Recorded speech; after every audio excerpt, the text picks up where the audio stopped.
Hello, it's Melinda from Scrapbooking and Craft, just coming on to show you a Flowish journal that I made. I was trying to keep it quite flat, but it's become a chunky monkey. So this is how it's going to be presented in the post pack. I just haven't tied it tight. So I've just wrapped some twine around it, and that's what I've used for the binding as well. It's just what I had on my desk.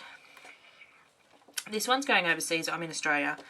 And this one's going to New Zealand, so I had to keep it under 500 grams, so it's about 420 grams. So hence why I've used the lightweight binding.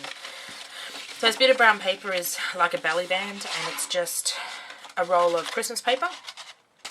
The inside roll, it wasn't actually a solid roll when I used all the Christmas paper, it was just that rolled up, so I've cut it down.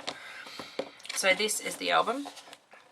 So what I've actually made the album out of is a box. My daughter got an IKEA bed slash desk slash wardrobe for birthday slash Christmas slash everything else, and her drawer fronts, everything come in boxes. There was like 17 boxes, so I kept some of them, and this was the drawer boxes, so the drawer fronts, because you could choose different colours or come in their separate boxes. So I loved how it had a gatefold. Now I'm not actually going to put a closure on the front. I'm going to leave that up to the person that receives this in New Zealand.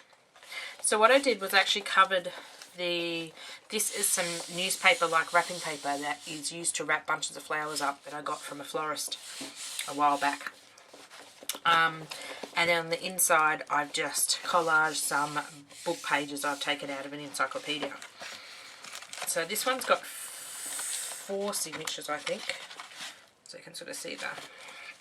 So the idea I love about when I sew these boxes, because they're a gatefold, you can actually have your pages coming in from both sides, and that's how I set it up. So hopefully that gives the person an idea of how to do it for their album. So I reckon this will make an awesome art journal album. I was going to give you the size, but I don't have my ruler with me. What can I measure it with? Nothing on my desk. So basically the width here is half an A4 sheet of paper, so that would be, that's that when you fold it in that way, so that would be 15 centimetres across. And then it's, if you fold it the other way, like long ways, long and skinny, it's, you have to cut a little bit off, so it's probably 15 centimetres by, say, 28 centimetres. So on the inside, so what I've done is to bind it with the, I've just wrapped the twine around and around and just tucked the pages in so the pages can come out. So I'll show you what I've included. So this is only my second Flowish journal, so I'm still learning. So this is some wrapping paper that I found. It's quite shiny, but it is still really cool. So that's got all different prints on it. Piece of something from our local library. It's really cool in junk mails. This is a scrap cut off of the same thing that I used for the front cover. It came out of a large sheet, and I got one book per, I've made several of these, I got one book per sheet, so there was pieces left over, so this is just an offcut of the side. So then, what's in here? Oh, there's a page from a children's book. I love that, isn't that gorgeous? Oops, move over.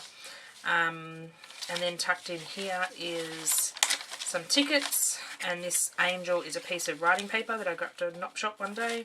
So that's just the back of that. Next signature, this is some printed book page that I stamped on, and when my last printer decided it didn't want to work anymore, so I thought let's use up the ink, and I managed to print about 300 pages. So I was just photocopying everything. So these were some, you can see it's a bit liney and grainy, but that adds to all the effect, and this was first stamp, second stamp on the book page. So I clipped onto that some postcards. These are some of the free ones, and a bit of junk mail that's come in. It's a page from a needlework book that I've taken apart. Something I downloaded and printed when I was using up my ink. So they are inkjet prints, but if you're very careful with them and don't go over them too much, you can actually collage them down. I was doing that today with another inkjet print. And then this is from a children's book, and it's got the dolphin. So these 2 pages of the dolphin either side. A lunch bag, part of an order book. Old-fashioned order book. The lunch bag's a couple of napkins. I put napkins in this one, so there's an owl one and a birdcage one.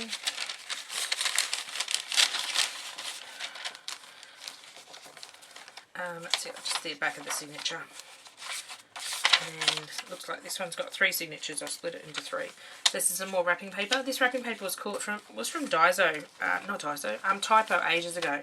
And it's just all these sort of tickets and stuff, so they'll be fun to cut up. There's a piece of that. In here is a card, like a colouring card in a really cool envelope. So that's just tucked in there.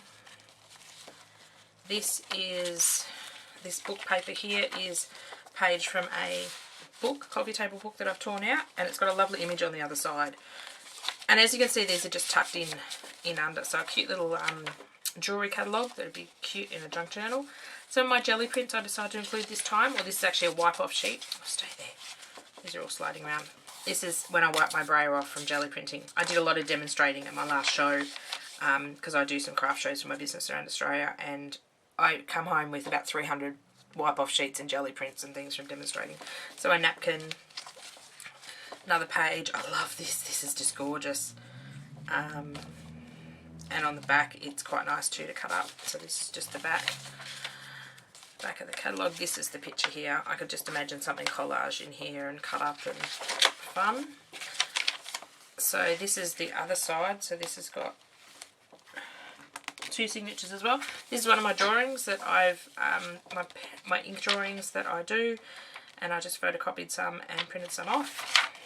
One of my jelly prints, one of the wipe-up sheets, and double-sided. Oh, that was a skinny signature. Couple of colouring in postcards sat here, so they can do that.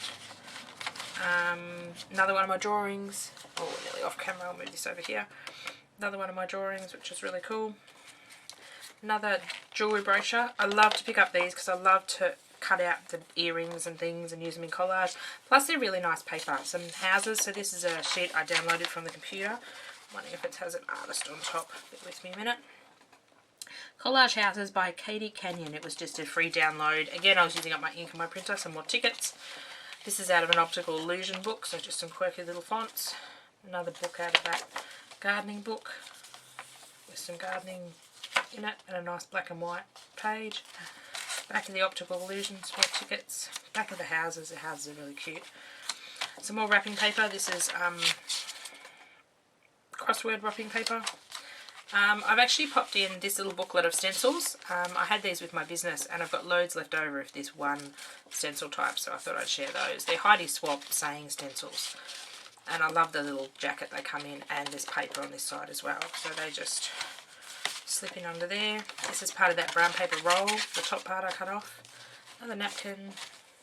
Another coloured page. It's a shame that I've had to crease them, but you can still use them and you can cover up the creases. But they didn't fit in the book if I didn't crease them. Beautiful black and white image on that side. Some more junk mail from our library, from the catalogue of holiday programs. This is nice paper to work on. It's not slimy, sorry. It's not shiny. It's like a good heavy quality matte cardstock to put in junk journals. So I think this is about it. That's it.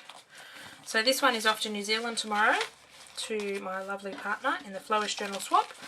I'll put a link to the Trashy Junk Journals, I think the group is called. I'm only quite new to the group, and they do quite frequent swaps. I think they do about 4 a month, which is a lot of active swaps, and they get a lot of people from all over the world.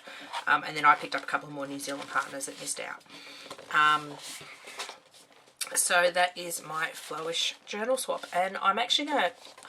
I got 4 of these boxes because my daughter had 4 drawer fronts in her kit and caboodle. And I've used 2 to make these little journals, and I've got 2 left. So I'm going to make myself a journal that flips out this way, because I just think this is fun to have some pages flip out here and some pages flip out here, which is really cool, because then you could have them flipping back, and it's just awesome. So thank you for watching my second Flowish journal that I made. Love any comments or any helpful bits. I did have to keep the weight down with this one. I would have loved to add a few more Heidi pockets and different things, but unfortunately with the post in Australia, if you go up to 500 grams, it's a certain weight. If you go 1 gram or 10 grams over, it then gets into the next price bracket, and it just makes it the next price, I'm just trying to think, the next price bracket. So what I try to do is keep my books and packages that I send just under the first price weight. So I'll just do this back up again. And it just keeps it more reasonable. I've got a set of scales I use for my business, so as I was making it I kept popping it onto the scales to make sure it would fit in the envelope. Thank you for watching, and I love making these Flowish journals, and I can't wait to see what I received from my partner in the swap, and I'll definitely share it with you. This may go up after I've received mine, not sure yet. Thanks for watching, bye for now.